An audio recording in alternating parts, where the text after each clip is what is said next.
Pessoal, nós vamos ter dois assuntos no vídeo de hoje. Em primeiro lugar, eu vou tecer algumas considerações a respeito de uma manifestação do Ministério da Fazenda, o ministro Fernando Haddad, que está sendo divulgado em praticamente todos os jornais de hoje a respeito do crescimento econômico do Brasil de 2024, onde ele afirma que a nossa economia pode se expandir até 2,5%, sem pressionar a inflação. O Brasil crescer 2,5% é bom, é ruim ou é péssima? Eu marco essa última alternativa e vou mostrar para vocês o porquê. E em segundo lugar, o segundo tema do nosso vídeo vai ser, lamentavelmente, a respeito do nosso Poder Judiciário, a instância máxima, Supremo Tribunal Federal, que anda fazendo várias, diversas e horríveis arbitrariedades. Parece que eles não perderam a sede de fazer besteira juridicamente e humanamente aqui no nosso país. Meu nome é Eduardo Starosta e esse é o canal Fora de Curva. Bom, gente, como eu falei na introdução do vídeo, o Ministério da Fazenda, através do seu ministro Fernando Haddad, afirmou em uma coletiva que o Brasil poderia crescer em 2024 até 2,5%, sem que isso prejudicasse a inflação. E daí, segundo os argumentos das autoridades fazendárias, como saiu nessa notícia do Correio do Povo de Porto Alegre, o diagnóstico é de um cenário com espaço para crescimento econômico e fortalecimento do mercado de trabalho, sem que isso possa representar uma trava no ciclo de afrouxamento monetário. O que é afrouxamento monetário? É corte de juros conduzido pelo Banco Central. Então eles falam, se as coisas continuarem como está, o Brasil cresce 2,5%. Será mesmo? Bom, eu tenho cá minhas dúvidas e já discuti várias vezes aqui no Fora de Curva. Vamos esperar os dados de produção da indústria, do comércio e serviços de janeiro, que deve chegar nas próximas semanas, e vamos continuar esse debate. Acho que a economia brasileira não chega a tanto, ela está realmente nesse primeiro semestre, nesses primeiros meses de 2024, fazendo água. Mas não é isso que eu estou julgando, gente, não é isso que eu estou avaliando, melhor dizendo. Quem sou eu para julgar? Eu estou falando a respeito da perspectiva de uma alta de 2,5% como se fosse algo positivo. E não é muito negativo para um país como o Brasil. Será que esses 2,5% eles estão de acordo com os padrões do crescimento da economia mundial? Não, eles estão abaixo, sempre estiveram, e o Brasil, desde a década de 80, da onde que eu tenho dados provenientes do FMI, normalmente se manteve abaixo dos patamares de crescimento mundial. E é isso que eu quero mostrar para vocês hoje através de 3 ilustrações muito, mas muito esclarecedoras. Vamos direto para elas. A primeira já está no foco aqui. Diz respeito à evolução comparativa do PIB, que é o Produto Interno Bruto, ou seja, toda a riqueza gerada pelo país entre 1980 e a projeção de 2023, que o FMI, que é a fonte dessas informações, projetou em 3%, eu discordo, acho que vai ficar em torno de 2,4%, de acordo com a projeção do Banco Central, mas isso é secundário. Aqui nós temos a comparação ano a ano da taxa de crescimento do PIB mundial, portanto, e brasileiro, entre 1980 e 2023. Estamos falando de nada mais, nada menos que 43 anos. E olha só, o PIB mundial ele é marcado pela cor de laranja e mostra, sim, oscilações ano a ano, mas predominantemente crescimento. Pode ver que está sempre acima do zero, sempre no positivo. Só teve 2 anos, evidentemente desde o início dos anos 80, que se teve recessão global. O primeiro foi lá em 2009, as pessoas com um pouquinho mais de memória vão se lembrar da crise da subprime, quando o mercado imobiliário americano se tornou especulativo demais e provocou uma crise mundial, quando uma bolha de valorização dos imóveis naquele país estourou. E depois passamos vários anos, na verdade, 11 anos, até chegar na pandemia, quando foi o segundo momento de recessão global, onde a riqueza mundial caiu. No período restante, a economia mundial sempre apurou crescimentos, normalmente oscilando entre 2% e 4%, numa média de 3% ao ano. E o Brasil, como é que ficou? A linha azul.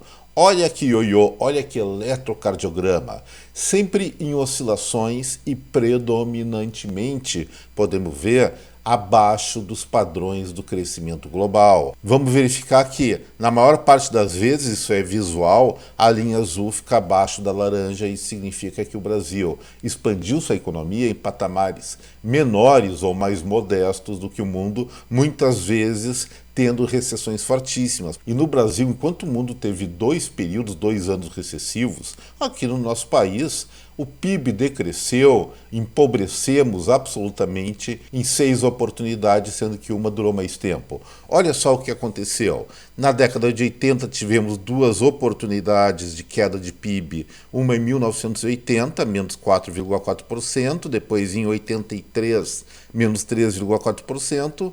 Nos anos 90, provavelmente, não me lembro direito, mas acho que foi em função do plano Collor, que fez o confisco do dinheiro de todo mundo, a economia caiu mais de 4%.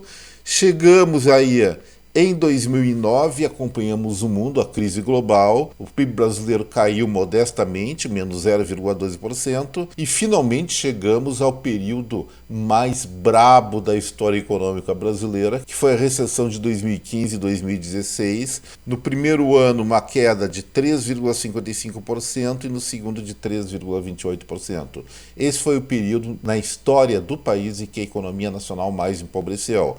E, evidentemente, tivemos o problema da pandemia, que também foi global, queda de 3,28% do PIB, mas recuperando prontamente no ano passado. Bom, isso aí permite ver que a economia brasileira é muito mais estável que a média mundial, o que não é uma coisa estranha, já que o conjunto dos países tende a ser mais estável que um só, mas vamos para o segundo gráfico, que se torna muito mais esclarecedor. E aí nós vamos ver quanto tempo nós marcamos passo fazendo besteiras econômicas nesse país. Aqui na segunda ilustração nós fizemos uma média de 10 anos de crescimento, ou seja, pega 1990, é a média de 81 a 1990. Sempre 10 anos para trás, aí faz com que a gente veja as coisas com mais clareza, pelo menos graficamente.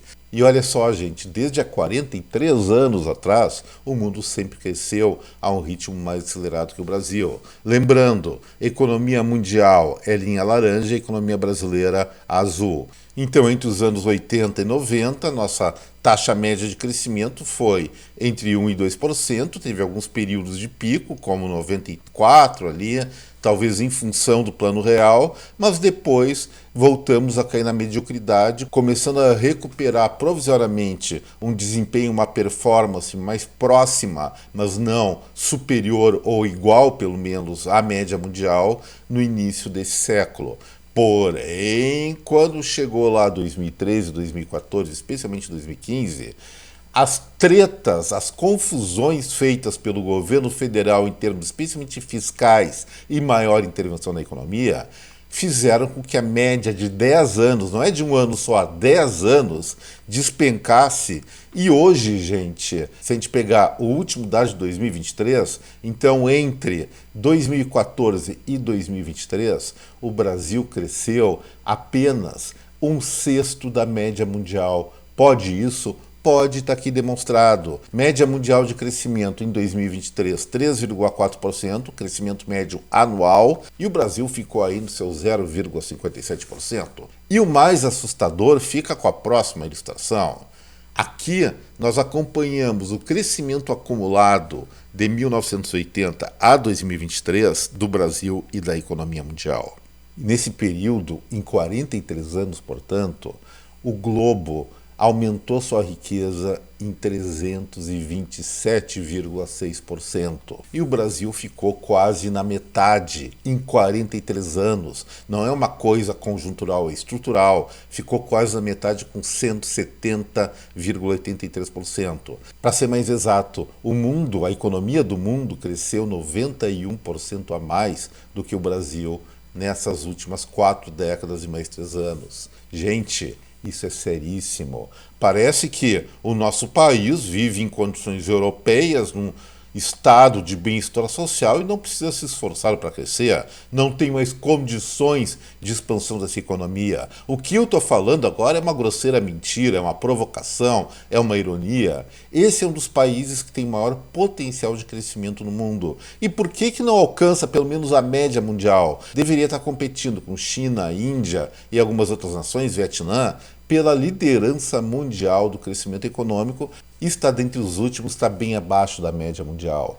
Isso aí nós temos que refletir, mas certamente está relacionado ao modo como a economia brasileira é gerenciada, especialmente através do Estado. Gente, protecionismo, alíquotas de importação altíssima, intervenção do Estado na economia, grandes estatais, leis para regular o funcionamento das relações entre empregador e empregado, muitas delas excessivas, ou a maior parte delas excessivas, educação péssima, infraestrutura de doer, de chorar, burocracia extremamente elevada, e aí vem uma nova política industrial lançada em janeiro, nos oferecendo mais do mesmo, com os mesmos diagnósticos, as mesmas soluções. Isso quer dizer o quê? Nós vamos nos enterrar mais ainda. Não estou dizendo que no longo prazo o Brasil não vai crescer, mas o mundo vai continuar a se desenvolver muito mais do que o nosso país, e isso é uma coisa lamentável. Não houve, nessas últimas 4 décadas e mais 3 anos, um acerto realmente estrutural. Talvez eu possa criar exceção a essa regra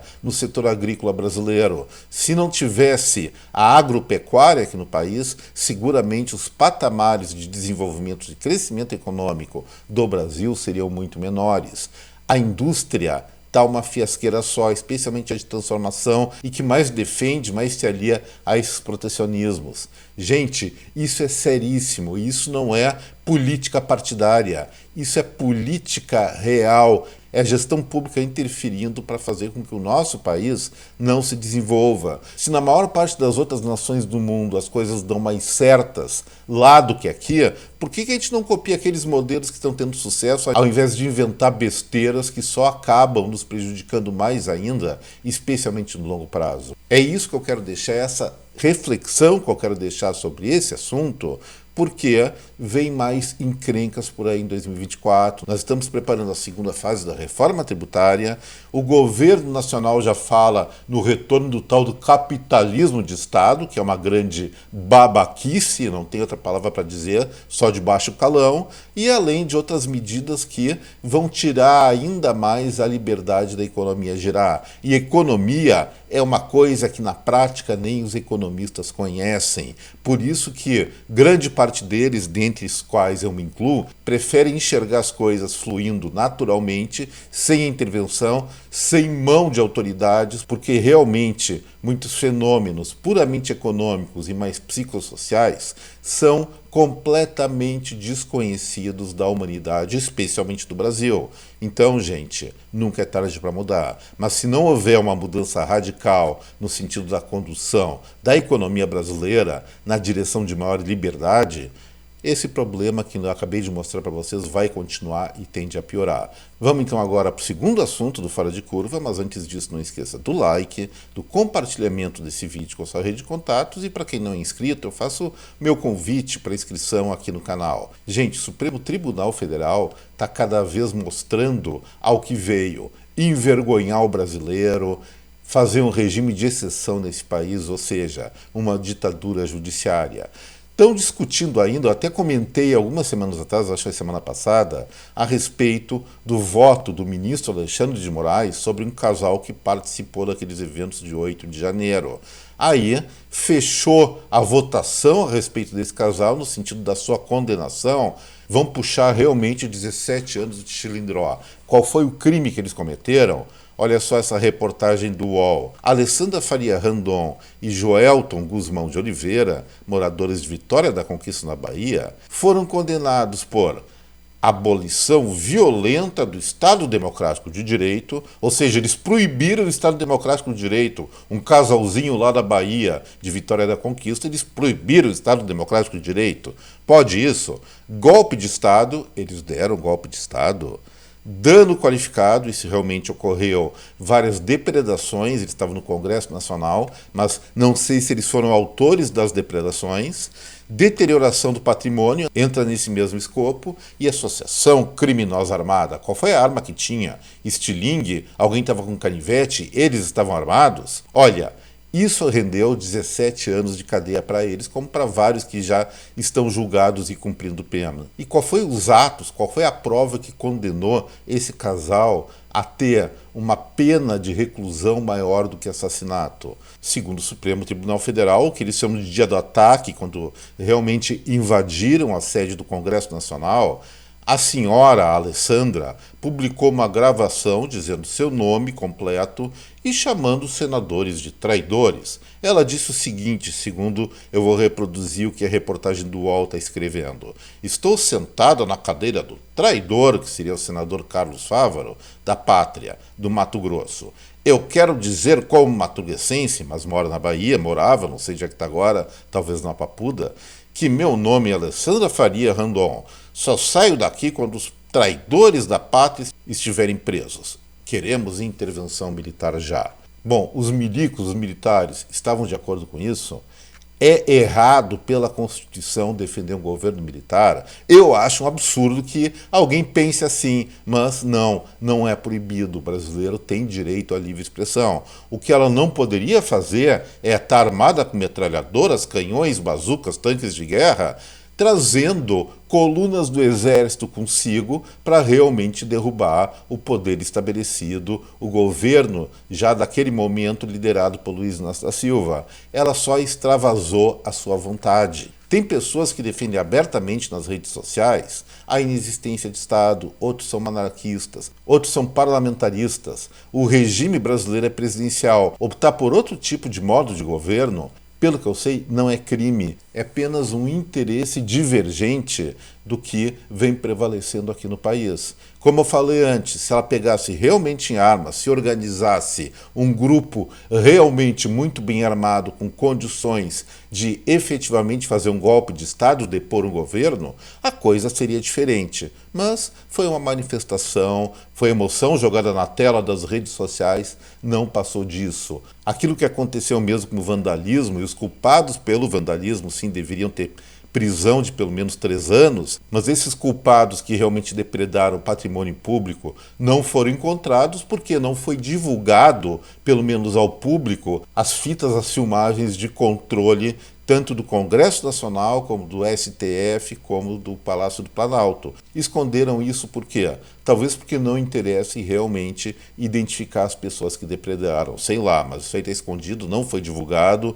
Flávio Dino, enquanto ministro da Justiça, afirmou que essas fitas haviam se perdido, algumas apareceram, então tem muito dente de coelho e muita bagunça aí. Mas realmente é uma vergonha que as pessoas, que esse casal especificamente tenha sido condenado a pena superior a assassinato por ter feito um protesto, por ter extravasado uma inconformidade em relação a uma eleição presidencial. Lógico, democracia manda que o vencedor assuma o poder, mas é efetivo que os perdedores sempre vão ficar com uma dor de cotovelo, e acho que toda essa movimentação poderia ser restrita a um pouco mais do que isso, não a tentativa de golpe de Estado, que, a meu ver, é uma senhora inverdade, porque não existiam condições materiais para isso.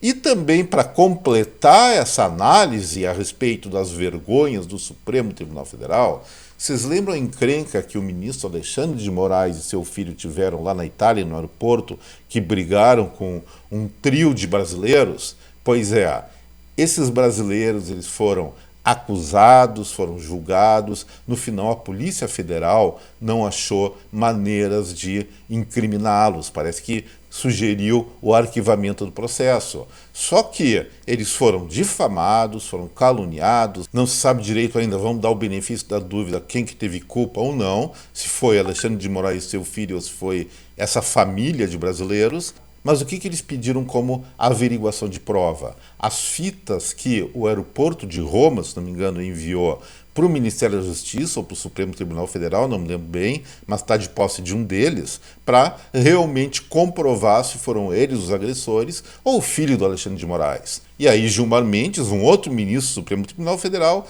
simplesmente votou para negar o fornecimento dessa prova para o trio. Ou seja, o Brasil tem a prova de quem é o culpado, do que aconteceu, não quer fornecer, segundo o Gilmar Mendes, para preservar a intimidade dos envolvidos no caso. Bom, será que os vídeos referentes ao 8 de janeiro também não foram divulgados para preservar a intimidade de quem depredou os palácios, a sede dos poderes do Brasil? Eu acho que é por aí. O que é essa intimidade? Será que é passar pano para os poderosos e simplesmente impedir que as pessoas acusadas por esses poderosos tenham elementos para construir a sua defesa em fatos materiais? Se os fatos materiais são contra eles, deixam de existir? É isso que aparentemente está acontecendo, mostrando que a justiça brasileira, pelo menos o Supremo Tribunal Federal, largou de mão a própria justiça. Está governando o Brasil a partir do poder judiciário de acordo com as ideias próprias ou interesses políticos próprios, o que de jeito nenhum deveria acontecer, não acontece em nenhum lugar do mundo, pelo menos civilizado. Gente, o que eu tinha para falar hoje era isso, espero que vocês tenham gostado do vídeo e relembrando, se gostaram, não esqueçam do like, do compartilhamento e, evidentemente, quem não é inscrito, eu faço meu convite, inscreva-se aqui no Fora de Curva. Um forte abraço para cada um de vocês, até breve, tchau, gente.